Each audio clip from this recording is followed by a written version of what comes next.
শুরু করতে চাই রুমিন ফারহানাকে দিয়ে। নির্বাচনের সবচেয়ে বড় অংশীদার বলি বা সবচেয়ে বেশি চায় নির্বাচনকে বিএনপি। এখনো পর্যন্ত আপনি বিএনপির একজন খ্যাতিমান নেত্রী বলা যায়। হবে ফেব্রুয়ারিতে নির্বাচন? ফেব্রুয়ারিতে নির্বাচন হবে কিনা আপনি যখন আমাকে প্রশ্নটি করছেন তার মধ্যে দিয়েই এক ধরনের অনিশ্চয়তা সুর আমরা শুনতে পাচ্ছি। যদি আপনি নিশ্চিত জানতেন যে ফেব্রুয়ারিতেই নির্বাচন হবে, ঠিক যেভাবে প্রধান উপদেষ্টার কার্যালয় বারংবার আমাদের স্মরণ করিয়ে দিচ্ছেন যে কিয়ামত হয়ে গেলেও ফেব্রুয়ারির নির্বাচন কিছুতেই পেছাবে না, সেই কথায় যদি আপনি আস্থা রাখতে পারতেন তাহলে আজকে এই আলোচনায় এই প্রথম প্রশ্ন আপনি আমাকে শুরু করতেন না। সুতরাং আপনার প্রশ্নের মধ্যেই বোঝা যায় এক ধরনের অনিশ্চয়তা আছে। এখন অনিশ্চয়তাটা কোন তরফে? অনিশ্চয়তাটা কি সরকারের তরফে? অনিশ্চয়তাটা কি সরকারের ভেতরে যে সরকার কাজ করে তাদের তরফে? অনিশ্চয়তাটা কি রাজনৈতিক দলগুলোর তরফে? অনিশ্চয়তা কোন দিক থেকে? নাকি মানুষ নির্বাচন চাইছে না? এই এতগুলো প্রশ্নের উত্তর যদি আপনি খোঁজেন, আপনি দেখবেন বিএনপি কেবলমাত্র নয়, গত 15 বছর ধরে দেশের সাধারণ মানুষ এবং বিএনপির সঙ্গে অন্য যে রাজনৈতিক দলগুলো আওয়ামী লীগের বিরুদ্ধে মাঠে আন্দোলন করেছে, টকশোতে লড়াই চালিয়েছে, সামাজিক যোগাযোগ মাধ্যমে মতামত গড়ে তুলেছে, বয়ান তৈরি করেছে, তারা কিন্তু প্রত্যেকেই একটা সুষ্ঠু নির্বাচনকে তাদের প্রথম এবং প্রাথমিক দাবি হিসেবে সামনে নিয়ে পরে অন্যান্য আলাপগুলো করেছে। সো এই যে নির্বাচনের দাবি এবং নির্বাচনটি যত দ্রুত সম্ভব তত দ্রুত হওয়া উচিত, এই দাবিটি যদি আপনি কেবলমাত্র একটি দল বা আরো প্রিসাইসলি বলতে গেলে কেবলমাত্র বিএনপির দাবি বলেন, আমার সেখানে একটু দ্বিমত আছে। আপনি যদি সিপিডির মতো সংগঠনে যে অর্থনীতিবিদরা আছেন, বিশেষজ্ঞরা আছেন, তাদের মতামতের দিকে লক্ষ্য করেন, কিংবা ধরুন আপনি যদি টিআইবি কি বলছে দেশের পরিস্থিতি নিয়ে সেদিকে তাকান, আপনি দেখবেন তারা প্রত্যেকেই কিন্তু একটি দ্রুত নির্বাচনের কথা বলছে। একদম সাম্প্রতিকতম উদাহরণ হচ্ছে দেবপ্রিয় ভট্টাচার্য বলেছেন নির্বাচন নিয়ে আর দেরি করা ঠিক হবে না, মঞ্চ প্রস্তুত আছে, যত দ্রুত সম্ভব নির্বাচনটা করে ফেলা দরকার, না হলে পরিস্থিতি খারাপের দিকে যাবে। এই তো গেল সুশীল সমাজ বা অর্থনীতিবিদদের কথা। আপনি যদি ব্যবসায়ীদের দিকে কান পাতেন, আপনি দেখবেন আজকে থেকে না, আমি গত কয়েক মাস ধরে যতগুলো সেমিনারে গেছি, আমাদের অর্থনৈতিক থিঙ্ক ট্যাঙ্কগুলো যে সেমিনার অর্গানাইজ করেছে, একজন পলিটিক্যাল অ্যাক্টিভিস্ট হিসেবে আমি সেখানে গেছি, আইনজীবী হিসেবে সেখানে গেছি, এবং আমি দেখেছি প্রত্যেকটা ব্যবসায়ী তারা বলছে যে এই অস্থিতিশীল অবস্থায় তাদের পক্ষে অর্থনীতির যেই গুরুভার সেটাকে বহন করা সম্ভব হচ্ছে না। দেখুন, গতকালকে একটা নিউজ গেছে যে আমাদের বিনিয়োগ এত নিচে এসে দাঁড়িয়েছে যে সাম্প্রতিক অতীতে এত নিচে বিনিয়োগের অবস্থা কখনো ছিল না। যেই দেশে 365 দিনের মধ্যে 370টার উপরে মব হয়, যেই দেশে দুটো মবের মানে প্রতি দুদিনে একজন করে মানুষ মব দ্বারা আক্রান্ত হয়ে হত্যার শিকার হয়, সেই দেশে আইন শৃঙ্খলা পরিস্থিতি বলেন আর আপনি অর্থনৈতিক অবস্থা বলেন, কোনোটাকেই আপনি স্টেবল ধরতে পারবেন না। এবং আপনি একটু আগে নেপালের কথা বলছিলেন, আপনি নেপালের সঙ্গে যদি বাংলাদেশের আমরা একটা তুলনামূলক চিত্র করি, নেপালের আজকের এই অসন্তোষের পেছনে প্রাথমিকভাবে মনে করা হচ্ছে তাদের সামাজিক যোগাযোগ মাধ্যমগুলো বন্ধ করে দেয়া হচ্ছে। কিন্তু দীর্ঘদিন ধরে নেপালে হামি নেপাল বলে একটা সংগঠন, তারা কিন্তু ক্রমাগত প্রচারণা চালিয়েছে যে যারা পলিটিশিয়ান তাদের সন্তানরা নেপো চাইল্ড হিসেবে খ্যাত, তারা কিভাবে জীবনযাপন করে এবং নেপালের আপামর জনসাধারণ এবং সাধারণ মানুষের সন্তানরা কিভাবে জীবনযাপন করে। তারা দেখিয়েছে এই নেপো চাইল্ডদের বিদেশে চলে যাওয়া, উন্নত শিক্ষা, বড় বড় বিজনেস কংগ্লোমারেটের সঙ্গে তাদের যোগাযোগ, এবং অন দি আদার হ্যান্ড বিদেশে যেই নেপালিরা কাজ করছে, অর্থাৎ বাংলাদেশের আমাদের রেমিটেন্স যোদ্ধাদের মতন, তাদের জীবন সাধারণ মানুষের জীবনের মধ্যে কি বিস্তর দুস্তর ফারাক। সো এই যে একটা বৈষম্য, ঠিক বাংলাদেশের মতো মনে হচ্ছে না, একেবারে বাংলাদেশের গল্প শুনছি।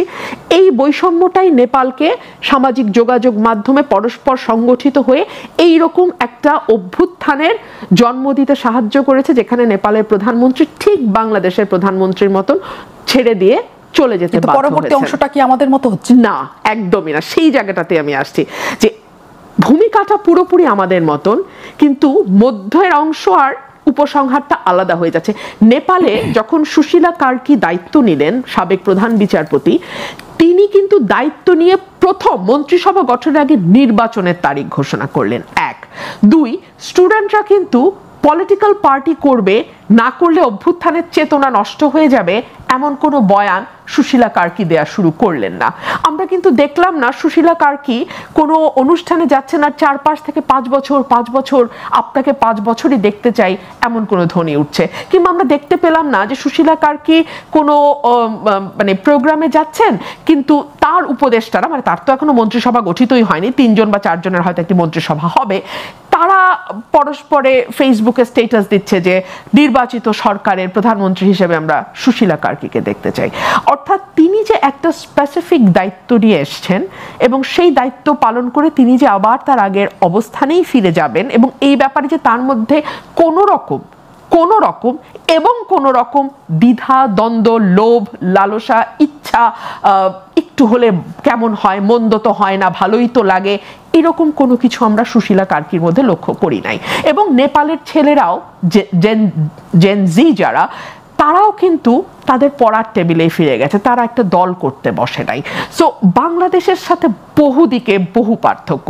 আমরা দেখি নাই যে নেপালে ঘরে ঢুকে গিয়ে অলির ক্যাবিনেটে যারা ছিল সেই মন্ত্রীদের বাসায় গিয়ে 10 লাখ 20 লাখ টাকা চাঁদা দাবি করা হচ্ছে, কিংবা হ্যাঁ একটা ভয়ঙ্কর ঘটনা হয়েছে, প্রধানমন্ত্রীর ওয়াইফকে হত্যা করা হয়েছে, এটা ওই দিনই হয়েছে, একদম মানে ওইটা একটা ভয়ানক বিভৎসতা হয়েছে যেটা বাংলাদেশে হয় না। আপনি যেটা বললেন যে এই যে লোভ, তারপর আরো কিছুদিন থাকতে চাই, আরো কিছুদিন, এটা আমাদের দেশে দেখতে পাচ্ছেন আপনি? আমরা দেখতে পাচ্ছি। মানে কার সেই লোভটা কার দেখতে পাচ্ছেন? দেখুন, এই যে এত দূর পানিটা গড়ালো, এত দূর তো গড়ানোর কথা ছিল না।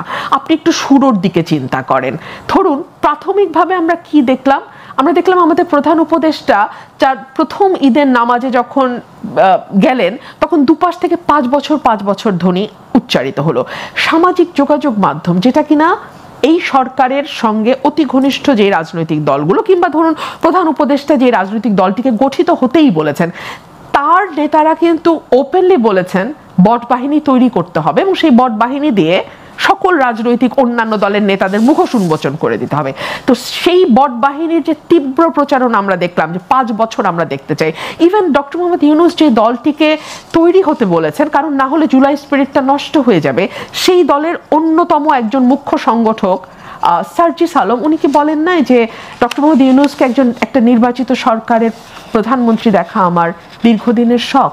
আবার আমরা এটাও দেখলাম যে একজন যিনি বয়ান করেন, ওয়াজ করেন, এরকম একজন ব্যক্তি, তিনি ডক্টর মোহাম্মদ ইউনূসের সঙ্গে আমাদের ইউনূস নবীর একটা তুলনা আনলেন এবং তিনি বলার চেষ্টা করলেন যে ওনার বিরোধিতা করা মানে আসলে ইসলামের একজন নবীর বিরোধিতা করার মতোই একটা অপরাধ।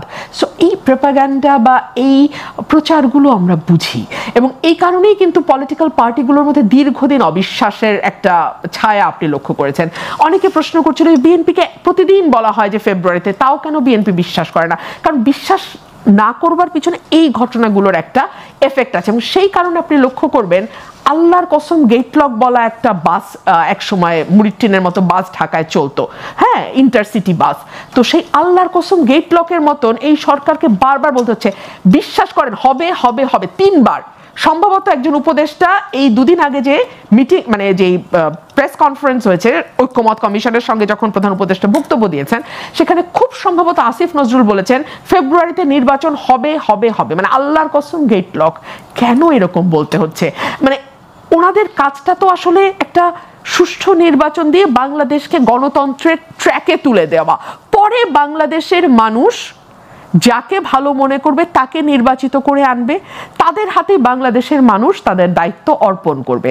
তারা যদি সুষ্ঠুভাবে দায়িত্ব পালন করতে পারে, 5 বছর পর মানুষ তাদের আবার ভোট দেবে।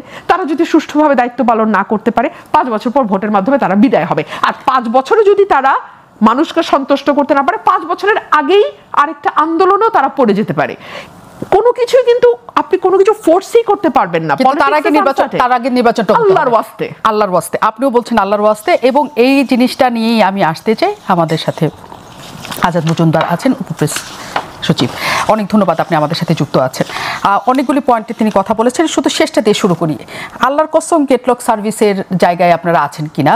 কারণ আসলেও প্রেস সচিবকে আমরা অনেকবার বলতে শুনি যে ফেব্রুয়ারিতে হবে, ফেব্রুয়ারিতে। কোনো কনফিউশন কি আপনাদের মধ্যে আছে?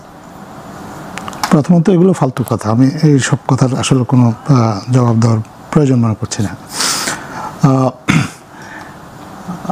উনি অনেকগুলো কথা বলেছেন, নেপালের উদাহরণ দিয়েছেন। নেপালের উদাহরণ দিলে তো প্রথমে আসলে পিআর আগে সিস্টেম, আমরা শেষ করি ফালতু কথা কোনটা, যে নির্বাচন হবে কি হবে না, নাকি আল্লাহর কসম, আল্লাহর কসম, গেট লক, আমার কাছে এগুলো অপ্রাসঙ্গিক কথা মনে হয়। আচ্ছা, এবার শুনুন। আপনার উনি নেপালের কথা বলেছেন, আপনি নেপালের কথা বলেছেন। নেপালের উদাহরণ মানলে তো আমাদের আসলে প্রথমে পিআর সিস্টেমটাকে মেনে নিতে হয়, কারণ নেপালে PR পিআর সিস্টেমে নির্বাচন হয়। তাহলে আমি জানি যে নেপালের এই সিস্টেমটা ওনারা অনেকেই হয়তো পছন্দ করবেন না এখন এই মুহূর্তে, পছন্দ এটা তাদের যার যার রাজনৈতিক অবস্থান।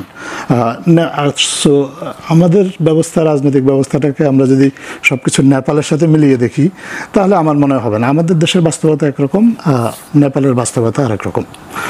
আমাদের দেশে যে আন্দোলনটা হয়েছে এটার সাথে নেপালটাকে যদি মেলানো হয়, তাহলে আমি মনে করি যে আমাদের জুলাই আন্দোলনটাকে এক ধরনের অপমান করা হয়।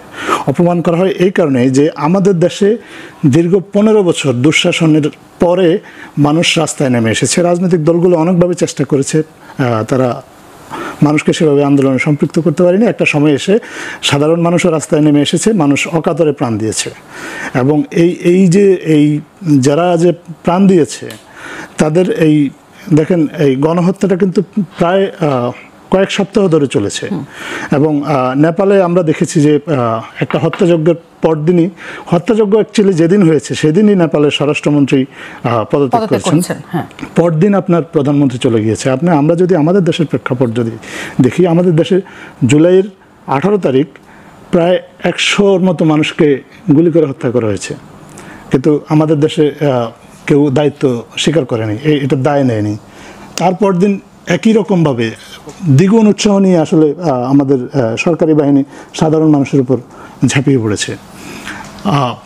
তখনও কিন্তু কেউ দায়িত্ব নেয়নি, বরঞ্চ সরকারি সম্পদ ধ্বংস হচ্ছে, এরকম কান্নাকাটি আমরা দেখেছি। আমাদের দেশের স্বরাষ্ট্রমন্ত্রী পুলিশের কাছে গিয়েছেন, পুলিশ বলেছেন যে একজনকে মারলে একজনই যায়, আর কেউ যায় না। তার মানে এটা হচ্ছে যে কেউ কিন্তু জুলাই আন্দোলনের দায়িত্ব নেয়নি, হত্যাযজ্ঞটাকে চালিয়ে গেছে। এবং আমাদের দেশের এখন অনেক সুশীল সমাজের কথা আমরা বলি, এই সুশীল সমাজেরই একটা অংশ আপনার এই হত্যাকাণ্ডটাকে আপনার জাস্টিফাই করার নানা উপায়ে চেষ্টা করেছে। আমি বলবো না যে ব্যক্তি একই, কিন্তু সমাজ যদি আপনি বলেন তাহলে এই সুশীল সমাজটাই। তো আমাদের দেশে যে পরিমাণ সময় ধরে দুঃশাসনটা চলেছে, প্রথমত এই দুঃশাসনের পরে এখন পর্যন্ত যারা এই খুনের দায় অভিযুক্ত তারা কোনো ধরনের দায় স্বীকার করেনি। আজকে প্রায় 15 মাস হয়ে গিয়েছে। তো আপনি যেই খুনের দায় এখন পর্যন্ত স্বীকার করেনি কেউ, আপনি সেটার সাথে নেপালকে কীভাবে মেলাবেন? আমাদের ক্ষতটা অনেক বেশি গভীর। সো আমি মনে করি না যে আমাদের হয়তো তরুণ প্রজন্ম রাস্তায় নেমে এসেছে দুর্নীতি দুঃশাসনের বিরুদ্ধে, আপনার তারা প্রতিবাদ করেছে, তারাও প্রাণ দিয়েছে অবশ্যই, এবং তারা তাদের সরকার ব্যবস্থাটার পরিবর্তন করেছে। আমাকে আপনার বলতে দিতে হবে, কারণ বলেন, মানে প্রশ্নটা রেখে গেলে আপনি আবার বলতে পারতেন যে আপনাদেরকে কখনো মনে হয়েছে যে নির্বাচিত দলগুলি আসলে এই ক্ষতটা সহজে পূরণ হবে না বা ক্ষতটা রয়ে যাবে? আমি সেই প্রসঙ্গে আসছি। আমার আপা একটু আগে বলেছেন যে সুষ্ঠু নির্বাচন দিয়ে চলে যাওয়াটাই এই সরকারের কাজ ছিল, বা এটাই যদি কাজ হতো তাহলে তো অবশ্যই একটা নির্বাচন দিয়ে সরকার চলে যেতে পারত। কিন্তু আমি মনে করি না যে বা আমাদের দেশে যে আন্দোলনটা হয়েছে সেটা শুধুমাত্র একটা নির্বাচন দিয়ে চলে যাওয়ার জন্য। যদি তাই হতো তাহলে আগস্টের 7 তারিখে বিএনপি একটা সমাবেশ করে দাবি করেছিল 3 মাসের মধ্যে নির্বাচন দিতে হবে, 3 মাসের মধ্যে নির্বাচন দিয়ে নির্বাচিত সরকারের কাছে ক্ষমতা হস্তান্তর করতে হবে। তারা কিন্তু নিজেরাই সেই দাবি থেকে সরে এসেছেন। অর্থাৎ তাদেরই উপলব্ধি হয়েছে যে বাংলাদেশের যে বাস্তবতা সেটা আসলে এই অল্প সময়ের মধ্যে বাংলাদেশের এই সমস্যাগুলো সমাধান করা সম্ভব না। এটার জন্য কিছুটা হলেও সময় দরকার। প্রথম দিকে যখন রাজনৈতিক দলগুলোর সাথে আমাদের সরকারের আলোচনা হচ্ছিল, তখন কোনো রাজনৈতিক দল বলেছে প্রয়োজনে সংস্কারের জন্য হলে আপনারা 3 বছরও থাকেন, কিন্তু পরবর্তীতে তারা বিভিন্ন কারণে তাদের অবস্থান পরিবর্তন করেছে। সরকারের দিক থেকে একটা জিনিস বলা হয়েছে যে 2026 জুনের মধ্যে নির্বাচন হবে। সুনির্দিষ্ট তারিখ ঘোষণা করার জন্য তো একটা সময়ের জন্য অপেক্ষা করতে হবে। আমাদের দেশের সরকার প্রধান যিনি থাকেন তিনি নির্বাচনের দিনক্ষণ ঘোষণা করতে পারেন না, তিনি একটা ব্রডার আউটলাইন জানান দিতে পারেন। সেটা উনি কিন্তু জানান দিয়েছেন, এবং সেটা জানান দিয়েছেন তাও আজ থেকে প্রায় 1 বছর আগে। উনি বলেছেন ডিসেম্বর থেকে জুনের মধ্যে নির্বাচন হবে, এবং উনি কিন্তু ওনার সময়সীমা থেকে সরেননি। এখন নির্বাচনে যে সময়টার কথা বলা হয়েছে সেই সময়টা কিন্তু ওনার ঘোষিত সময়সীমার মধ্যেই। সো উনি কথা দিয়ে কথা রাখেননি এরকম কথা কিন্তু বলার কোনো সুযোগ নেই।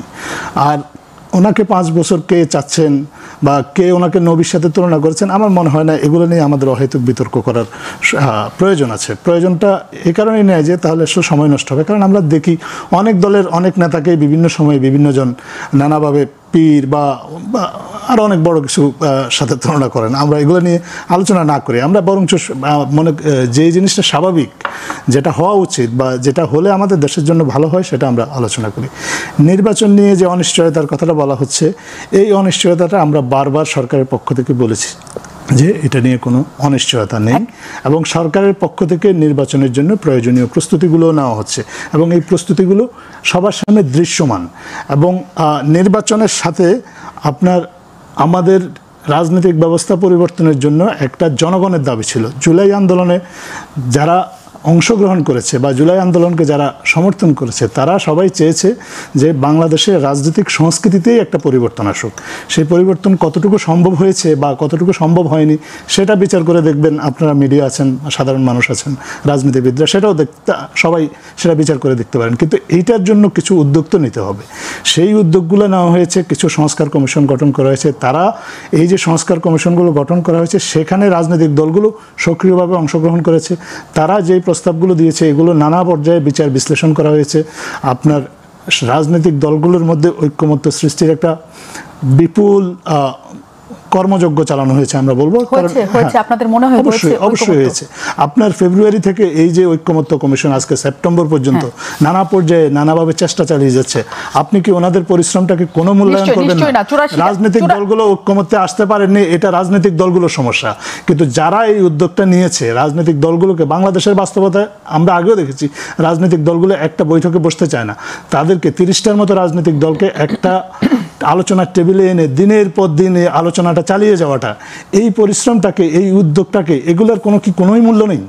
সেই উদ্যোগটার যদি মূল্য থাকে তাহলে এই যে জামাতে ইসলাম যে পিআর পদ্ধতি, জুলাই সনদে নির্বাচন, জাতীয় পার্টি সহ 14 দলের তারা নিষিদ্ধকরণ চাচ্ছে নানা দাবিতে, তারা 18 তারিখ থেকে শুরু করবে। তাদের প্রথমে কিছু কর্মসূচি থাকবে, তারপরে তারা স্পষ্ট বলেছেন তারা সেটা আন্দোলনে যাবে।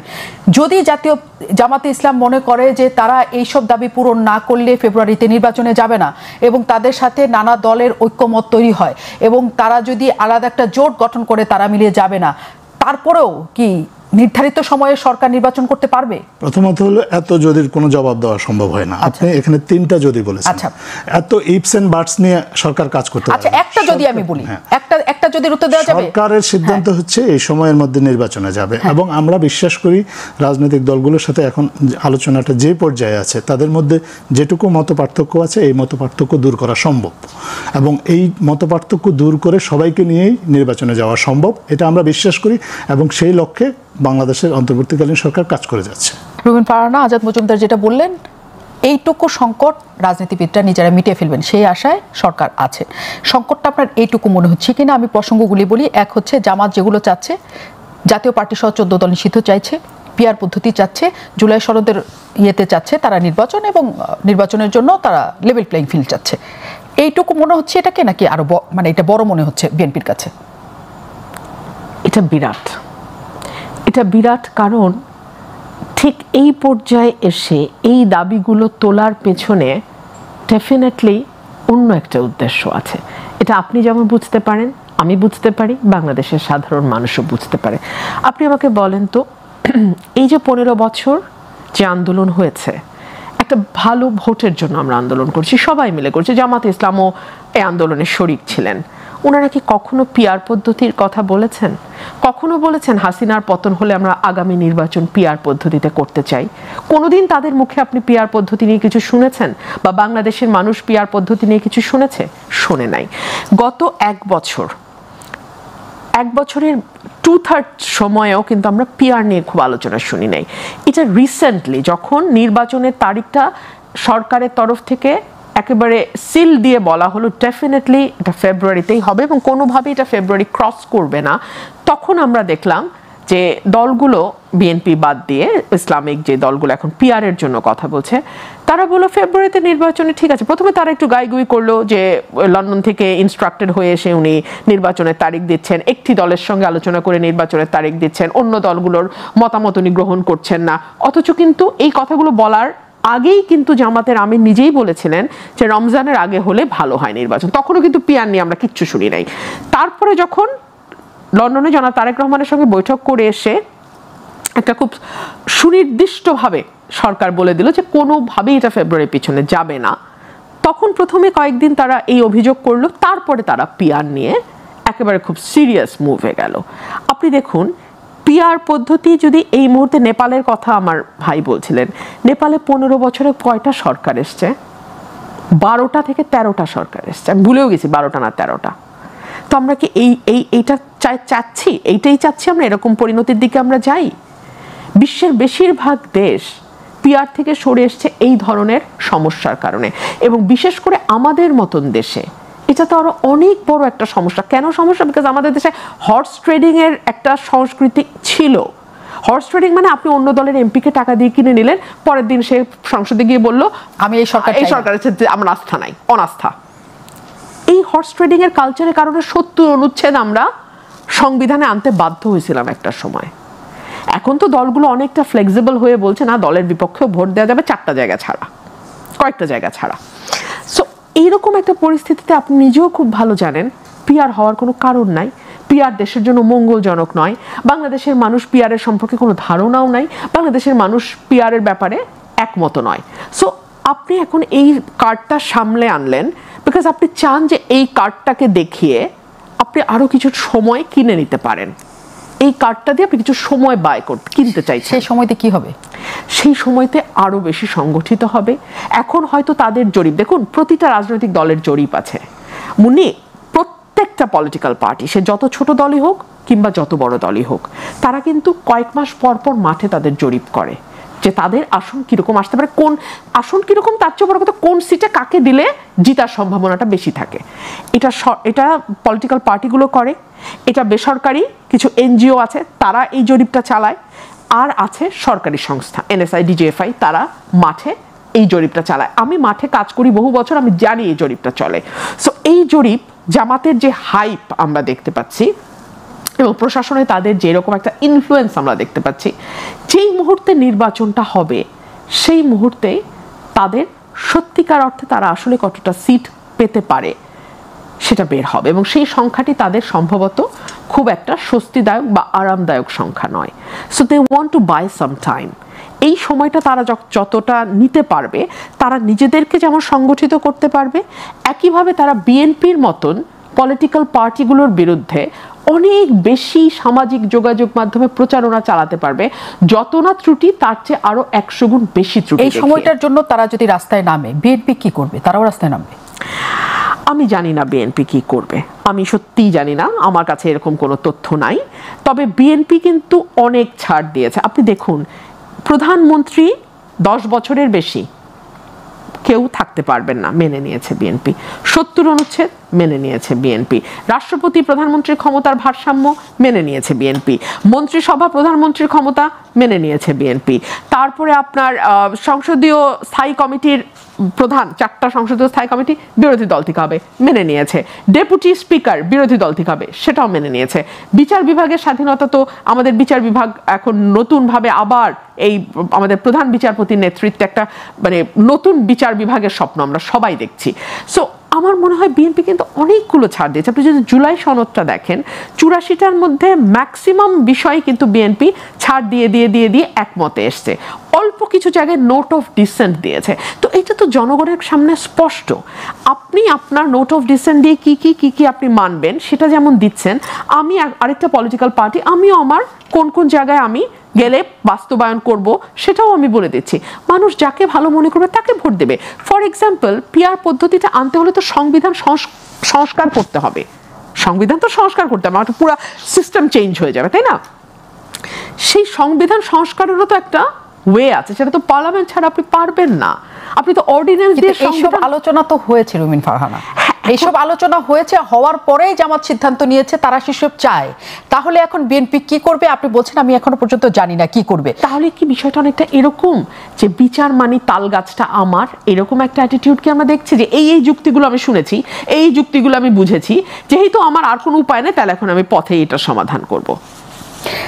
আচ্ছা মজুমদার, যে কথাটি আসলে তারা বলছে যে জামাত নামলে তারা চাইছে সরকারের কাছে পিয়ার পদ্ধতি, সরকার দিতে পারবে কিনা প্রথম প্রশ্ন আপনার কাছে পিয়ার পদ্ধতি জামাত ইসলামকে। এবং দ্বিতীয় কথা হচ্ছে বিএনপি যদি না মানে এবং তারা সবাই রাস্তায়, আপনারা যে কারণে যে উদ্দেশ্যে উদ্দেশ্য নিয়ে তাদেরকে একত্রে বসিয়েছিলেন সেটা মোটামুটি বিফল হয়ে যাবে, তারা রাস্তায় মারামারি করবে। এই দুটো জিনিস কি আপনাদের কাছে স্পষ্ট নাকি আপনি এখনো আশা রাখতে চান? প্রথম কথা হচ্ছে যে বাংলাদেশে তো উনি একটা কথা বলেছেন যে বাংলাদেশে পিয়ার পদ্ধতি উনি আগে কখনো শোনেননি, এটা ছিল না, এটা কথা তথ্য হিসাবে পুরোপুরি ভুল। বাংলাদেশে পিয়ার পদ্ধতি ছিল এবং উনি নিজেই পিয়ার পদ্ধতির বেনিফিশিয়ারি। আপনি ওনাকে সংসদ সদস্য বলতে পারছেন সাবেক, বিকজ উনি পিয়ার পদ্ধতিতেই সংসদ সদস্য নির্বাচিত হয়েছিলেন। কেমন সেটা? Proportional representation of the member of parliaments. কেমন করে? কারণ বিএনপির তরফ থেকে আমি আপনাকে বলছি পিয়ার পদ্ধতিটার নানাগুলো রকম ফের আছে। এখন একটা রকম ফের নিয়ে তর্ক বিতর্ক হচ্ছে। পিয়ার পদ্ধতি বাংলাদেশে আগেও ছিল।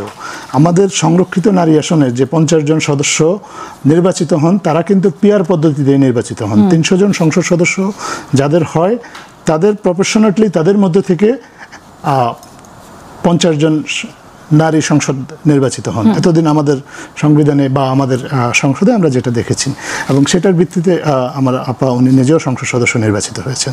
সো পিয়ার পদ্ধতি ছিল না এটা বলার আসলে কোনো সুযোগ নেই। আমি আগে একটা জিনিস ক্লিয়ার করিনি, আমি পিয়ার পদ্ধতির পক্ষেও নেই বিপক্ষেও নেই। পিয়ার পদ্ধতি নিয়ে এখন নতুন ধরনের একটা আপনি এই কথা বলছেন, রুমি ফারহানা হাসছে, মানে মনে হচ্ছে যে এটা কোনোভাবেই তিনি বিশ্বাস করতে পারছেন না। কেন এটা মনে হবে আমরা ছেড়ে দেই না? এতক্ষণ অ্যাডভোকেসি করার পর যদি বলে আমি কিন্তু এটা বলিনি। না, আমি একটা তথ্য দিয়েছি, আমি কোনো যুক্তি দেইনি এখানে। আমি তথ্যটা দিয়েছি যে এটা বাংলাদেশে ছিল এবং এটা যদি আমরা কোনো কিছু যদি চেঞ্জ না করি তাহলে এটা থাকবে। কিন্তু একটা জিনিস কোথায় আমি এটা শেষ করে নেই, আজাদ মজুমদার, এই ইয়েটা রয়ে যাবে, নইলে এই তর্কটা রয়ে যাবে।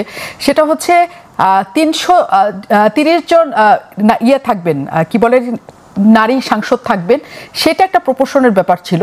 কিন্তু রুমিন ফারহানা পিয়ার পদ্ধতিতে সাংসদ হয়েছেন, এটা কেমন করে? কারণ অবশ্যই পিয়ার পদ্ধতিতে না, ওনাদের জিতেছিলেন এই 7 জন, 7 জনই তারা গিয়েছিলেন। না, ওনারা জিতেছিলেন 7 জন না, ওনারা জিতেছিলেন 6 জন। ওনাদের 6 জন সংসদ সদস্যের বিপরীতে ওনাদের একজন নারী সংসদ সদস্য হওয়ার কথা ছিল, এবং সেই সংসদ সদস্যটি উনি ছিলেন, আমি যদি ভুল না করে থাকি। আমি যদি ভুল করে থাকি তাহলে উনি আমাকে কারেক্ট করে দেওয়ার সুযোগ আছে। এই পদ্ধতিকে মানতে চান? না, আমি বলি এই পদ্ধতিটা ছিল, কিন্তু এই শব্দটা নিয়ে আসলে তখনও এভাবে আলোচনায় আসেনি। এখন আলোচনায় আসছে বিকজ এখন কিছু কিছু রাজনৈতিক দল এই আলোচনাটা এভাবে এনেছে যে মোট প্রাপ্ত ভোটের ভিত্তিতে আপনার সংসদ সদস্য নির্বাচিত হতে হবে। প্রথম কথা হচ্ছে যে সংস্কার নিয়ে যে আলোচনা হয়েছে তাতে আমাদের উচ্চকক্ষ এবং নিম্নকক্ষ যে দুটো আলোচনা হয়েছে, নিম্নকক্ষে পিয়ার নিয়ে কোনো আলোচনা সংস্কার কমিশনে হয়নি। নিম্নকক্ষ আমাদের কনভেনশনাল ওয়েতেই আমাদের সংসদ সদস্যরা নির্বাচিত হবেন, এটা মোটামুটি সিদ্ধান্ত হয়ে আছে। এটা নিয়ে আসলে সংস্কার কমিশনে অন্তত কোনো আলোচনা হয়নি। আলোচনাটা হয়েছে আমরা যদি উচ্চকক্ষ সৃষ্টি করি তাহলে সেই উচ্চকক্ষে আপনার সংসদ সদস্য বা উচ্চকক্ষের সদস্য যারা তারা কিভাবে নির্বাচিত হবেন। তারা প্রত্যক্ষ ভোটে নির্বাচিত হবেন না, এটা মোটামুটি সবাই একমত, এবং উচ্চকক্ষ সৃষ্টি করার ব্যাপারেও সবাই একমত। এখন দুটো রাজনৈতিক মেরু আমরা দেখতে পাচ্ছি। একটা পক্ষ বলছে যে মোট প্রাপ্ত ভোটের ভিত্তিতে আপনার দলগুলো এই উচ্চকক্ষের সদস্য নির্বাচন করবেন। আরেকটা পক্ষ যেটা বিএনপি বা তার সমমনা দলগুলো, তারা বলছে যে মোট প্রাপ্ত আসনের ভিত্তিতে তারা এই উচ্চকক্ষের সদস্যগুলো নির্বাচিত। দুটোই কিন্তু পিয়ার। আপনার দুটোর পদ্ধতি আলাদা, কিন্তু যদি আপনি বলেন যে পিয়ার কিনা, অবশ্যই দুটোই পিয়ার। সো পিয়ার আছে। এখন পিয়ার কোন পিয়ারটা আমরা গ্রহণ করব আর কোন পিয়ারটা বর্জন করব, আমরা কোনোটাই গ্রহণ বর্জনের পক্ষে নই। তবে আমি আপনাকে শুধু তথ্য হিসাবে বলতে পারি, ঐকমত্য কমিশনে যে আলোচনাটা হয়েছে সেখানে 24টা দল মোট প্রাপ্ত ভোটের ভিত্তিতে পিআর পদ্ধতিকে সমর্থন করেছে এবং 6টা দল বিএনপি সহ তারা এটা বিরোধিতা করেছে।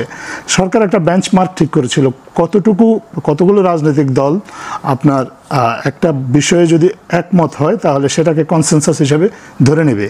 সেই বেঞ্চমার্কটার ভিত্তিতে সরকার এই প্রস্তাবনাটা ঐকমত্য কমিশনে জুলাই সনদে রেখেছে বিএনপির নোট অফ ডিসেন্ট সহ, যেটা আপনি দেখেছেন যে অনেকগুলো বিষয়ে উচ্চকক্ষের ক্ষেত্রে নিম্নকক্ষের কোনো আলোচনাই হয়নি। সো সরকার এই প্রস্তাবনাটা আপনার রাজনৈতিক দলগুলোর মতামতের প্রেক্ষিতে, যেহেতু সংখ্যাগরিষ্ঠ রাজনৈতিক দল বা বেশিরভাগ রাজনৈতিক দল, আমি যে তাদের কার রাজনৈতিক অবস্থান কি সেই বিচার বিবেচনায় আমরা যাচ্ছি না, আমরা একটা রাজনৈতিক দলগুলো, অধিকাংশ রাজনৈতিক দল 24টা যদি বলি প্রিসাইজলি, তারা বলেছে যে মোট প্রাপ্ত ভোটের ভিত্তিতে পিআর হতে হবে বা উচ্চকক্ষের সংসদ নির্বাচিত হতে হবে এবং 6টা বলেছে যে মোট আসনের ভিত্তিতে দুটোই কিন্তু প্রফেশনাল রিপ্রেজেন্টেশন। সো এইটা আসলে রাজনৈতিক দলগুলোকে আলোচনা করে ঠিক করতে হবে।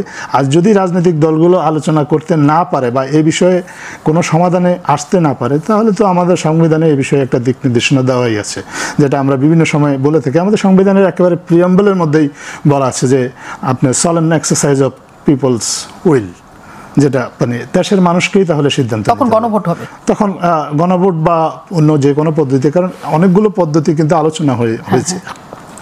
সরকার যে শুধুমাত্র রাজনৈতিক দলগুলোর সাথে আলোচনা করেছে তা নয়, এই বিষয়ে বিশেষজ্ঞ যারা আছে, 3 জন সাবেক বিচারপতি, আইনজীবী এবং একাডেমিশিয়ান, তাদেরও মতামত নিয়েছে। তাদের মতামত নিয়ে বেশ কয়েকটা বিকল্প কিন্তু রাজনৈতিক দলগুলোর সামনে সরকারের পক্ষ থেকে উপস্থাপন করা হয়েছে এবং তারা সেটা নিয়ে আলাপ আলোচনা করেছে।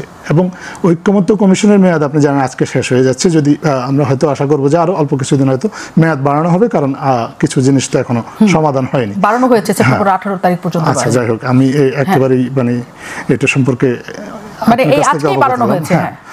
তো এখন আপনার রাজনৈতিক দলগুলো যদি তারপরে ঐক্যমতে না আসতে পারে, তাহলে তো নির্বাচন তো আর এটার জন্য অনন্তকাল থেমে থাকবে না।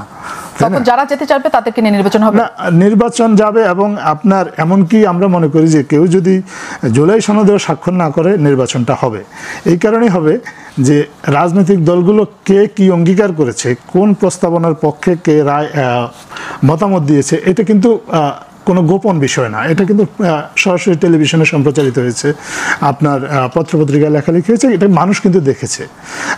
আমরা সরকারের দিক থেকে চেষ্টা করা হয়েছে ঐক্যমত্য সবাইকে একটা জায়গায় নিয়ে এসে একটা সনদ সই করার। আমরা এখনও আশাবাদী সেই সনদটা সই হবে এবং সেই সনদটা কীভাবে বাস্তবায়ন হবে সেখানে রাজনৈতিক দলগুলো একটা জায়গায় একটা ঐক্যমতে পৌঁছবে। কিন্তু আমি for the sake of argument যদি ধরেও নিই যে রাজনৈতিক দলগুলো এই বিষয়ে একমত হতেই পারলো না, ডেড এন্ডে চলে গেল, পয়েন্ট অফ নো রিটার্নে তারা চলে গেল, এটা নিয়ে আর আলোচনাটা ভেস্তে গেল, যেটা বাংলাদেশে অতীতে বিভিন্ন সময় আমরা দেখেছি।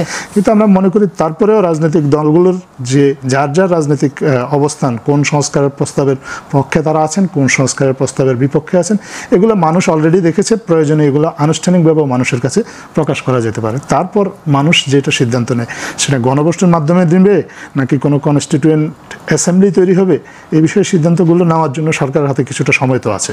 কিন্তু এগুলোর জন্য ফেব্রুয়ারির নির্বাচন বাধাগ্রস্ত হবে না, এটুকু আমরা সরকারের পক্ষ থেকে সবাইকে আশ্বস্ত করতে চাই। অনেক অনেক ধন্যবাদ। অনেকগুলি বিষয় আমরা স্পষ্ট হয়েছি, তবে আরও স্পষ্ট হতে চাই রুমিন ফারহানা মানেন কিনা যে তিনি পিআর পদ্ধতিতেই আসলে সংসদ সদস্য হয়েছেন। রুমিন ফারহানাকে বলেছেন যে আপনি পিআর পদ্ধতিতেই আসলে সেখানে গেছেন, কিছু বলতে চান কিনা এটার উত্তর আগে নিতে চাই। হ্যাঁ, ডেফিনেটলি। আপনি যখন কোনো কিছু বলবেন বা লিখবেন তখন রিডার্স প্রেমিস বলে একটা কথা আছে বা লিসেনার্স প্রেমিস বলে একটা কথা আছে। আপনি যে কথাটা পরিষ্কারভাবে বলছেন না বা লিখছেন না, তারও যে একটা রিড বিটুইন দ্য লাইনস আছে, এটা কিন্তু রিডার যারা বা লিসেনার যারা তারা এটা বুঝে নেয়। সো আমার ভাই দীর্ঘ সময় পিআরের ব্যাপারে বললেন আমি বিআরের পক্ষ বিপক্ষ কোনোটাই না, কিন্তু এর মধ্যে লিসেনারদের যেটুকু বোঝার বুঝেছেন। আমিও একজন লিসেনার, আমি আমার বুঝটা বুঝেছি, দর্শকও লিসেনার, তারাও তাদের বুঝটা বুঝবে। এটা নিয়ে আর কথা বলে লাভ নাই। তবে পিআর পদ্ধতি যেটা বিএনপি একমত, সেটা হচ্ছে আসনের ভিত্তিতে। আমি কিন্তু আসনের ভিত্তিতে গেছি, আসনের ভিত্তিতে এক উচ্চকক্ষে থাকবে। আর 2 হচ্ছে নিম্নকক্ষে পিআর, সেটা আসনের ভিত্তিতে, মানে আসনের ভিত্তিতে হওয়ার কিছু নাই, ভোটারের ভিত্তিতে।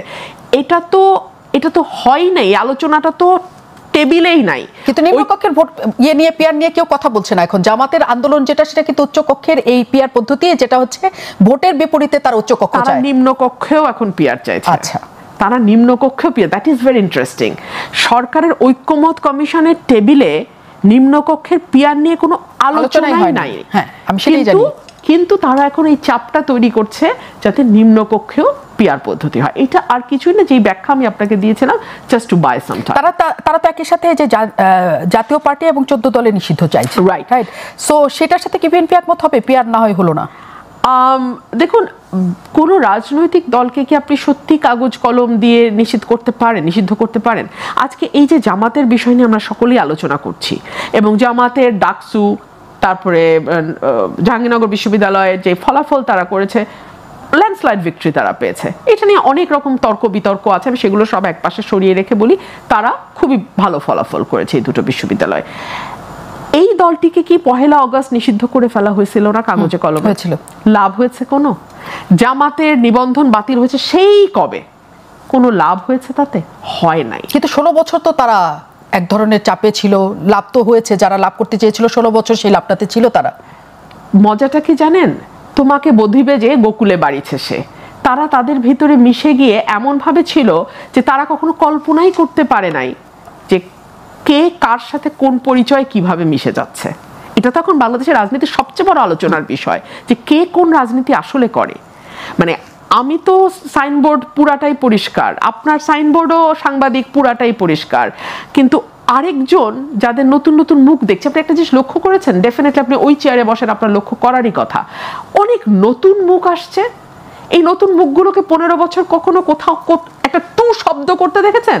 এখন চুল ঝাঁকিয়ে ঝাঁকিয়ে, গলা নাড়িয়ে নাড়িয়ে, উচ্চ স্বরে যারা কথা বলে, মানে এমন অকথ্য ভাষায় তারা বক্তব্য রাখে যে যেটা কোনো রাজনৈতিক সংস্কৃতির মধ্যে পড়ে না। কিন্তু এই যে এখন এই কথাগুলো আমি বললাম না, সঙ্গে সঙ্গে আমাকে আওয়ামী লীগ বিষয়ক একটা ট্যাগ দিয়ে দেওয়া হবে, অথচ এই আমি কিন্তু লড়াই করেছি 15 বছর। আমার মতন হাতে গোনা অল্প কয়েকজন মানুষই লড়াই করেছে। আওয়ামী বিষয়ক এই ট্যাগটা আবার নতুন করেও আপনার কাছে আসছে একটা ছবিকে কেন্দ্র করে, এবং সেটি ছবিটা কেন্দ্র করে সেটিতে হচ্ছে মেহের আফরোজ শাওন, সোহানা সাবা, আপনি ছিলেন একটা খুবই হাস্যোজ্জ্বল মুখে। আমরা জানি যে কোনো জায়গায় যে আমরা শত্রুর সাথেও হাসি মুখে কথা বলি, কিন্তু সেই ছবি আপনাকে নতুন করে আওয়ামী লীগ ট্যাগ দেওয়া হচ্ছে, এবং আপনার একটা বক্তব্য সেখানে নতুন হচ্ছে। আপনি বলছেন যে এখনো পর্যন্ত যেহেতু বিএনপি তাদের নমিনেশন দেন নাই, কাজে বিএনপির হয়ে আমি নির্বাচন করছি কি করছি না এখনো পর্যন্ত স্পষ্ট না। আমার ভুল হলে আপনি ঠিক করে দিবেন। এই দুটি মন্তব্যই আপনি সম্পর্কে এক ধরনের প্রশ্ন আবার নতুন করে তৈরি করেছে। আপনি কি কিছু বলতে চান কিনা? অবশ্যই বলতে চাই। আজাদ ভাইয়ের কাছে বুঝি। অবশ্যই বলতে চাই। মানুষ প্রশ্ন তৈরি করতে চাইলে তো তৈরি করবেই। ধরুন যেই ছবিটির কথা আপনি বলছেন, এর আগেও এই ধরনের একটা ছবি ভাইরাল হয়েছে, সেটা ছিল ফ্রেঞ্চ অ্যাম্বাসাডারের বাসায়, আর এটা হচ্ছে স্পেনের অ্যাম্বাসাডারের বাসায়। আমি কিন্তু এখনো বিএনপির আন্তর্জাতিক বিষয়ক সহ সম্পাদক, তাই না? সুতরাং এম্বাসিগুলোর দাওয়াতে আমি যাব। অ্যাম্বাসাডার যখন ডেকে বলবেন আসুন ছবি তুলি, আমি বলবো না না না না না না, ও কিন্তু আওয়ামী লীগ করে, আমি তুলবো না। এটা বস্তিতে হয়, এটা একজন অ্যাম্বাসাডারের সামনে আমাদের এই চেহারাটা না দেখানো যায় না মুন্নি। হ্যাঁ, তো এই আপনার চেহারার মানে যে ক্ষতগুলো, আপনার যেই মানে ঘাগুলো, এগুলো যখন আপনি বাইরে যান, আপনি যত সম্ভব ঢেকে যান, ওটা মানুষকে দেখানোর বিষয় না। সো একটা বিদেশি রাষ্ট্রদূত যখন বলবেন আসুন আমরা ছবি তুলি, কিংবা একজন বিদেশি রাষ্ট্রদূতের বাসায় নৈশভোজে যখন সকলে দাঁড়াবে ছবি তুলতে, তখন আমি বলবো না ভাই আমি কিন্তু বিএনপি করে, আমি ছবি তুলবো না। এটা করা যায় না। হ্যাঁ, এক। দুই হচ্ছে, বিএনপির কোন নেতা বলতে পারবে আল্লাহর কসম গেট লক আমি নির্বাচন করতেইছি বিএনপির ধানের শীর্ষে? কোন নেতা বলতে পারবে বলেন, মিথ্যা যদি না বলে থাকে? কারণ আমাদের তো এখনো কিছুই নির্ধারিত হয় নাই। আমাদের তো এখনো নমিনেশন হয় নাই। যদি আপনাকে মনোনয়ন না দেয় বিএনপি, আপনি তখন কি করবেন? আমি আবার একটা যদি বললাম, যেটা আজাদ ভাই পছন্দ করে না। যদি না হয়, কিছু ভেবেছেন? সেটা তো যখন সময় হবে তখন বলবো। আমি আজাদ মজুমদারের কাছে আসি। যে প্রশ্নটা রেখে গিয়েছিলাম, যে সরকারের একটা জামাত প্রীতি আছে, এবং অনেকের সময় বলা হয় যে উপদেষ্টা পরিষদের অনেকে আছেন জামাতের উপদেষ্টা, বলা হয় সরকারের প্রেস উইংয়ে অনেকে আছেন জামাতের, মানে এটা আপনি নিজেও জানেন যে প্রচলিত আছে। এই যে মানুষের একটা ধারণার জায়গায়, এবং জামাত পিয়ার চায়, সরকারও সেটাকে সমর্থন করে, এটারও এক ধরনের ইয়ের জায়গা আছে। এই সব অভিযোগ কি শুধু অভিযোগ নাকি, মানে আমি জানি না আপনি কি বলতে চান এটা নিয়ে? ধন্যবাদ। এটা কি আসলে মানুষের কথা না আপনার কথা? আমার মানুষের প্রচুর কথা, আমি আপনাকে দিতে পারবো প্রমাণ সহ। শুরুর দিকে আপনার অনেকে সরকারকে বলেছে যে সরকার এই নাগরিক পার্টি এনসিপির পক্ষপাতিত্ব করে। এখন কিন্তু সেটা বলে না, এখন এনসিপিও সরকারের সমালোচনা করে, আর যারা এনসিপি বিরোধী আছে তারা কেউ আর এনসিপির আহ্বায়ক বলছে সরকার তাদের ব্যবহার করে ছুঁড়ে ফেলে দিয়েছে। না, এটা অন্য আলোচনা। সেই আলোচনায় যদি আপনি আমাকে সময় দেন আমি অবশ্যই সেই আলোচনা একদিন করব। তারপরে আপনি আসেন, এরপরে আমাকে এই আপনার মতোই বিভিন্ন টকশোতে জামাত সরকার কি জামাতের প্রতি সফট কিনা এই ধরনের প্রশ্ন করেছে। আমি মনে করি যে এগুলো অবান্তর আলোচনা। আপনি দেখেন, গতকালকে আমি এই রুমিন ফারহানার সাথে একটা শোতে গিয়েছিলাম, সেখানে উনি ওনাদের ডাকসু নির্বাচনে হারার একটা কারণ উনি আইডেন্টিফাই করেছেন উনি নিজে, আমরা কিন্তু ওনাকে বলিনি, যে অ্যান্টি ইনকামবেন্সি ফ্যাক্টর। এই একটা ফ্যাক্টরের কারণে আপনার ওনাদের ডাকসুতে ওনাদের কিছুটা ফলাফল বিপর্যয় হয়েছে। অ্যান্টি ইনকামবেন্সি যদি শব্দটাকে আমরা একটু বিশ্লেষণ করি তাহলে এটাকে কি বলা হয়, মানে সরকার বিরোধী। তার মানেটা কি? ডাকসুতে যারা ভোটার তারা ওনাদেরকেই সরকার মনে করেন। যদি ওনাদেরকে সরকার মনে না করতো তাহলে অ্যান্টি ইনকামবেন্সি ফ্যাক্টরটা তো আর কাজ করতো না। এটা কিন্তু ওনার কথা, আমার বক্তব্য না অ্যান্টি ইনকামবেন্সি এই শব্দটা। তাহলে আপনি এক সময় আপনারা বলেছেন যে আপনার সরকার এনসিপির পক্ষ নিচ্ছে, এখন আপনি বলছেন যে সরকার জামাতের প্রতি সফট কিনা। বিএনপি নিজেই বলছে যে আপনার মানুষ অ্যান্টি ইনকামবেন্সির কারণে তাদেরকে ভোট দেয় নাই। যখন এই যে বিভিন্নমুখী সমালোচনা আসে, সরকারকে বিভিন্ন সময় বিভিন্ন দলের পক্ষে আছে কিনা এরকম কথা বলা হয়, তখন আমরা মনে করি যে সরকার রাইট ট্র্যাকে আছে।